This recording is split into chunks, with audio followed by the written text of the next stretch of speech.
Le rêve canadien est-il mort? Selon une étude publiée récemment, plus de 40% des immigrants pensent à quitter le pays. Un chiffre effarant compte tenu du chiffre astronomique de nouveaux immigrants qui sont arrivés au Canada ces dernières années. On parle de plus de 3 millions de nouveaux immigrants. Alors sans langue de bois, je vous fais part aujourd'hui du côté sombre du Canada, ce qui fait dire à beaucoup que le rêve canadien n'est plus.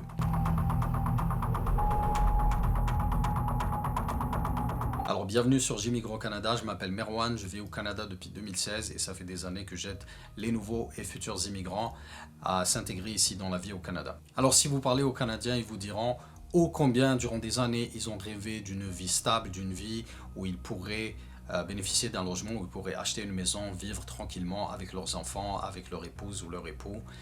Ce rêve est malheureusement aujourd'hui devenu impossible à cause de la flambée des prix de l'immobilier. Alors pour acheter une maison moyenne au Canada, il vous faut un revenu annuel de 150 000 $. Si on part vers Vancouver, ce chiffre s'élève à 230 000 $, ce qui est un chiffre quand même énorme et ce n'est pas tout le monde qui arrive à avoir des revenus à ce niveau-là. Si on compare cela au revenu médian de 75 000 $, clairement, la plupart des Canadiens ne peuvent pas s'offrir une maison.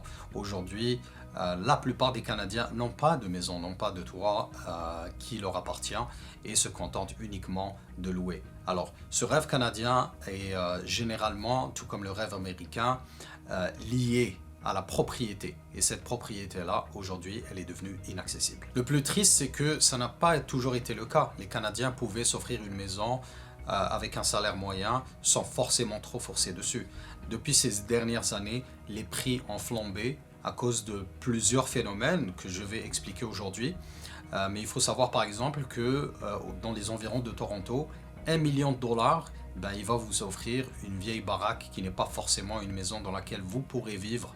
Et honnêtement, à ce prix-là, il vaut mieux aller ailleurs. Alors oui, je sais, tout le monde ne veut pas forcément devenir propriétaire. Certains se satisfont de pouvoir louer une maison.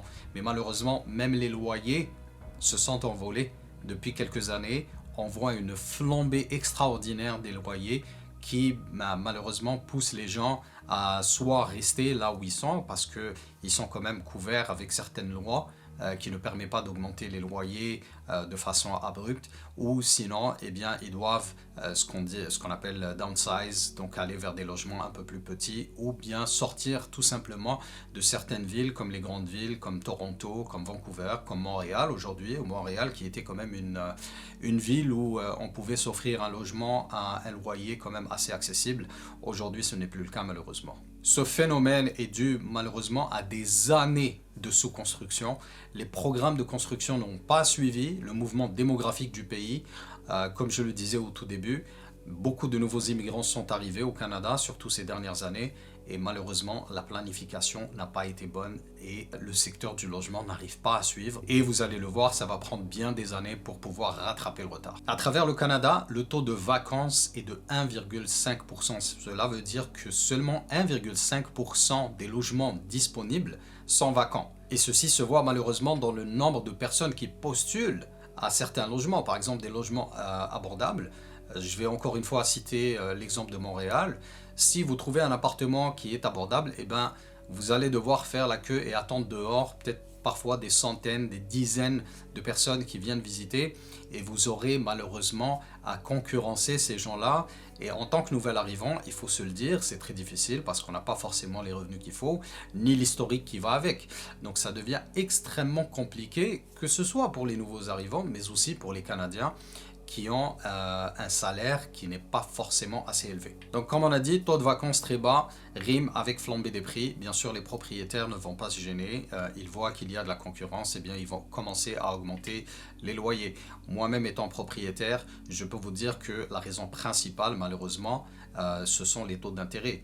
Vu que le gouvernement a distribué énormément d'argent durant et après la pandémie, ceci a créé une grosse inflation, et cette inflation-là, afin qu'elle soit réduite, la Banque centrale du Canada a dû commencer à élever les taux. Donc on était autour d'un taux autour de 2-3% pour des hypothèques.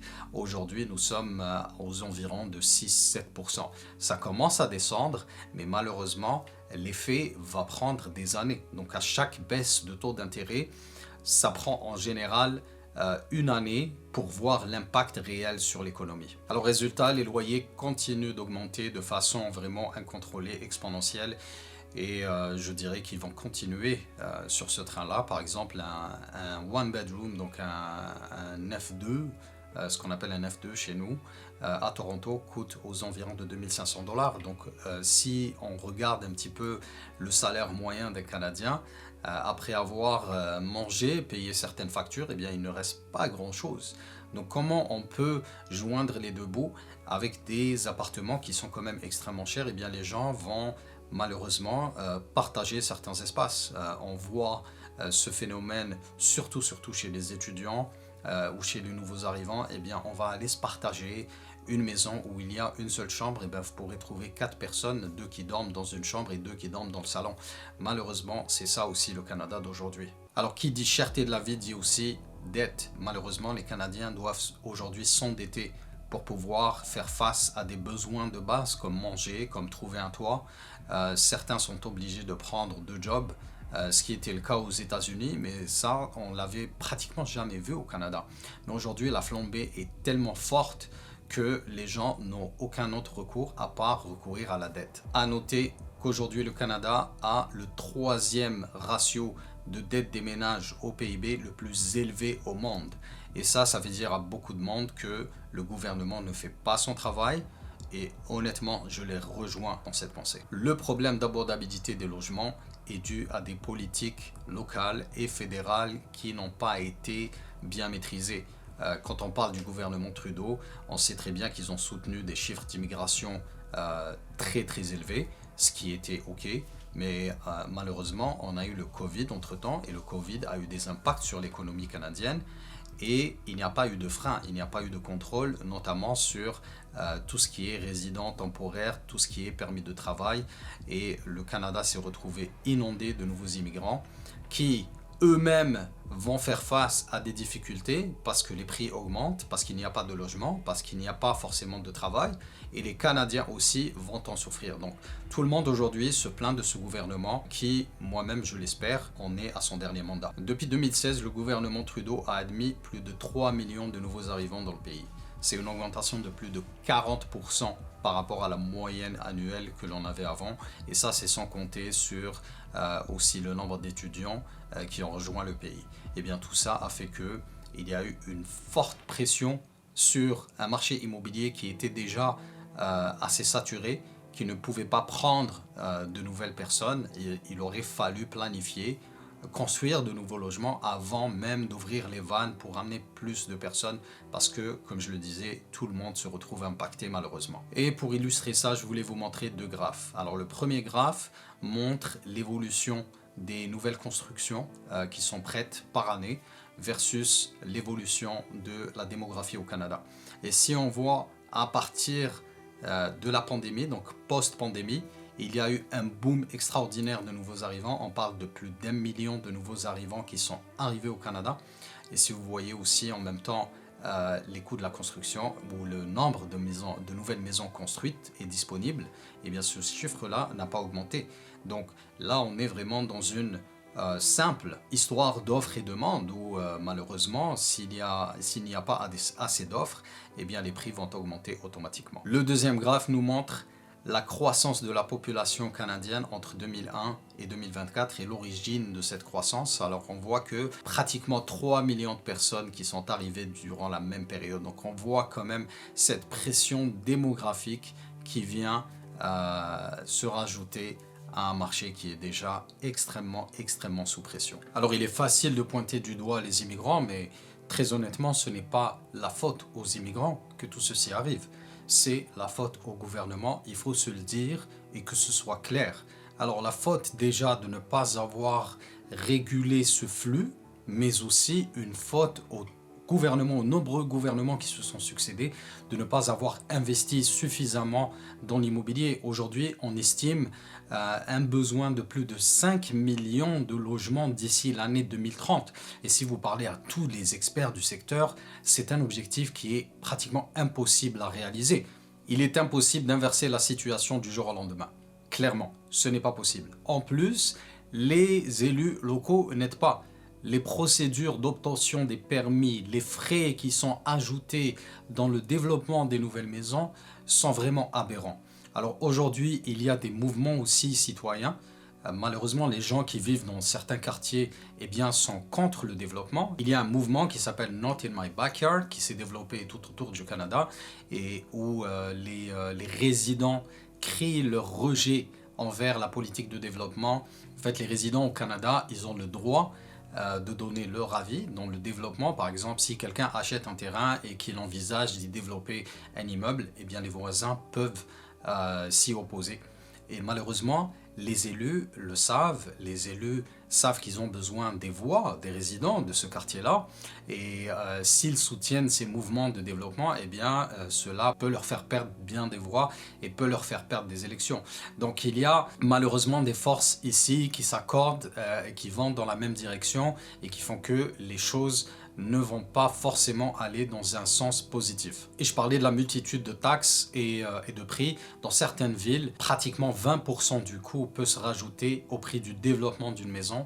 Je suis un exemple vivant.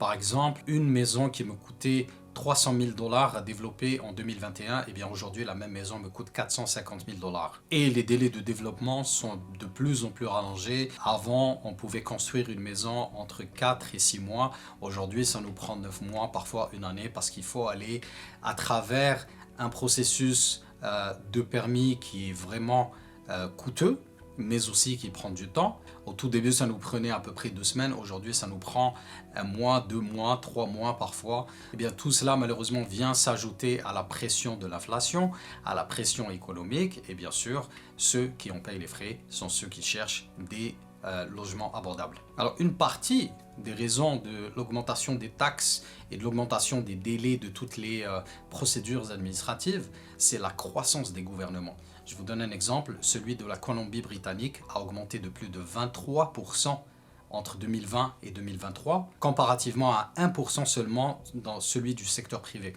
Donc, il y a plus de charges sur les gouvernements, la dette augmente et même le service, malheureusement, décroît. La qualité du service n'est pas aussi bonne qu'avant. Et ça, on le voit tout de suite. Donc cette forte croissance de l'emploi au niveau du gouvernement nécessite plus de taxes parce qu'il n'y a pas d'autre moyen de payer ces gens-là.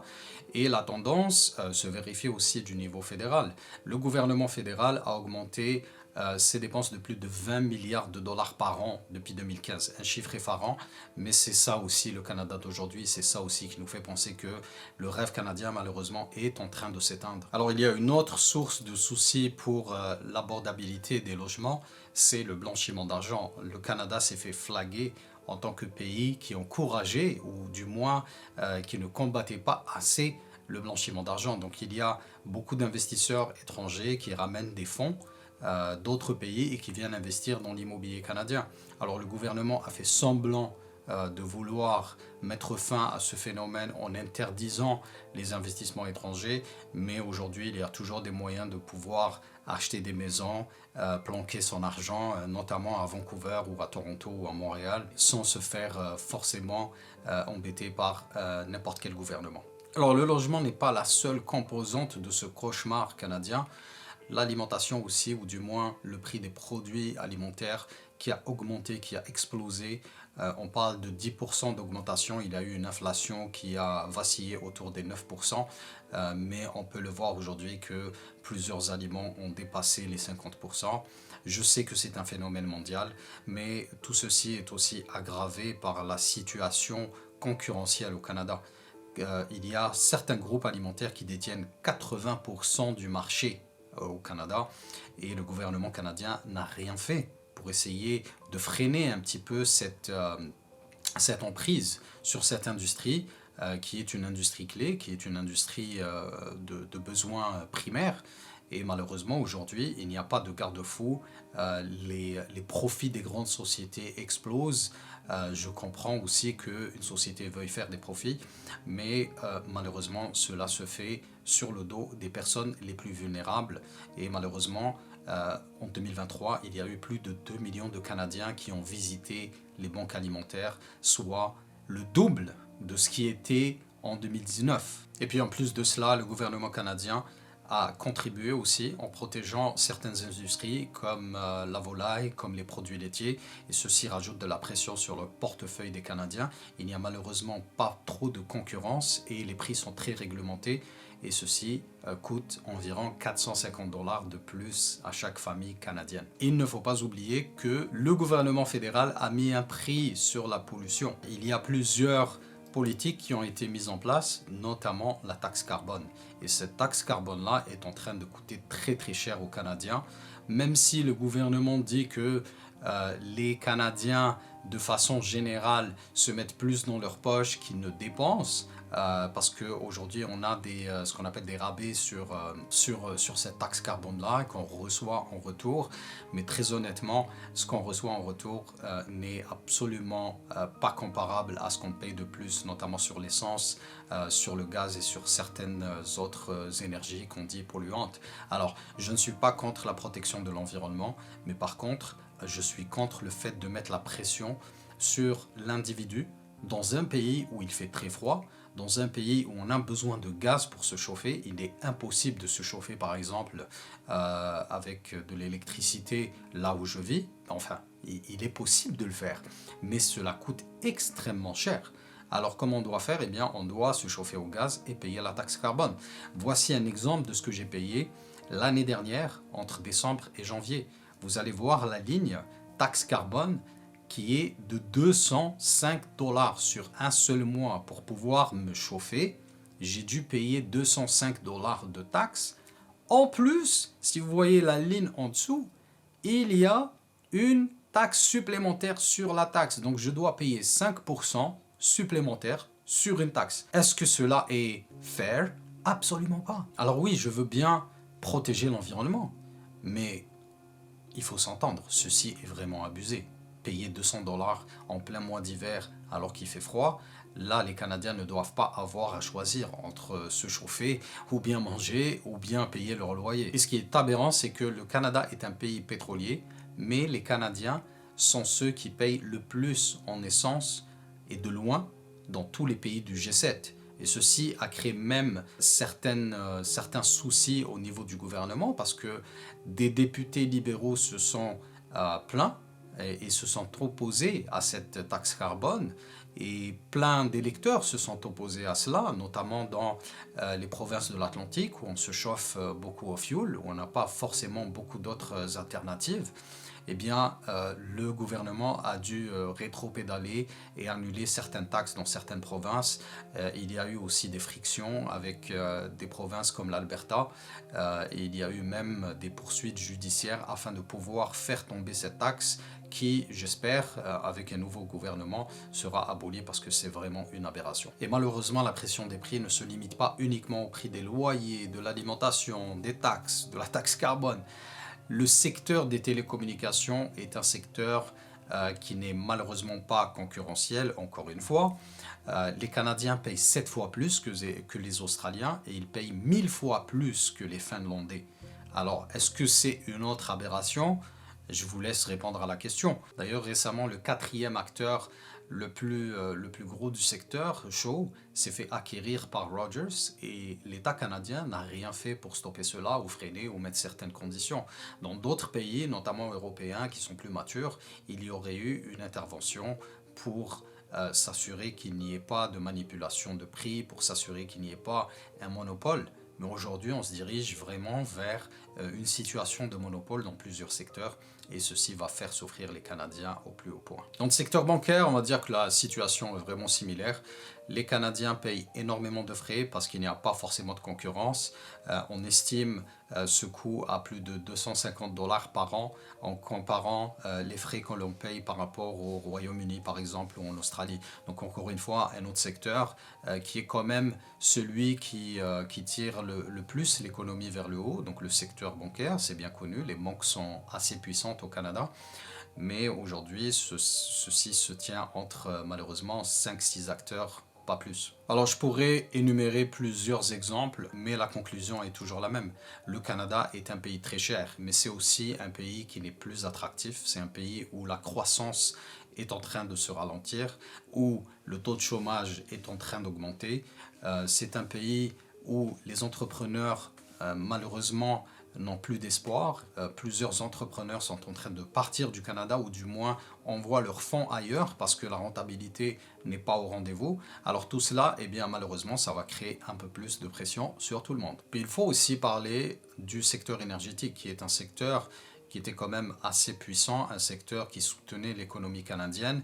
Les politiques fédérales font que ce secteur aujourd'hui est oublié. Il y a une baisse de plus de 60 milliards de dollars d'investissement par an qui est en train de se faire aujourd'hui au Canada. Alors oui, on veut un Canada plus propre, un Canada vert, mais que cela ne se fasse pas, encore une fois, aux grandes dames des Canadiens, des citoyens, qu'ils soient nés ici ou que ce soit des nouveaux arrivants, parce qu'au final, c'est tout le monde qui paye la facture. Et ceci fait que de plus en plus de Canadiens sont en train de quitter le pays, qu'ils soient nouveaux arrivants, mais aussi des Canadiens qui ont étudié ici. Donc on parle de fuite de cerveau, plus de 7% des personnes quittent le Canada chaque année, notamment vers le sud, vers les États-Unis, où il y a plus de concurrence, où ils peuvent notamment construire des business, où ils ont un rendement beaucoup plus important et où ils sont rémunérés beaucoup plus. Donc pourquoi rester ici ? Pourquoi travailler pour son pays si on est mieux loti ailleurs? Voilà, donc le Canada d'aujourd'hui n'est pas forcément le pays dont on rêvait. Ce n'est pas forcément le pays dont rêvaient les Canadiens qui sont nés ici.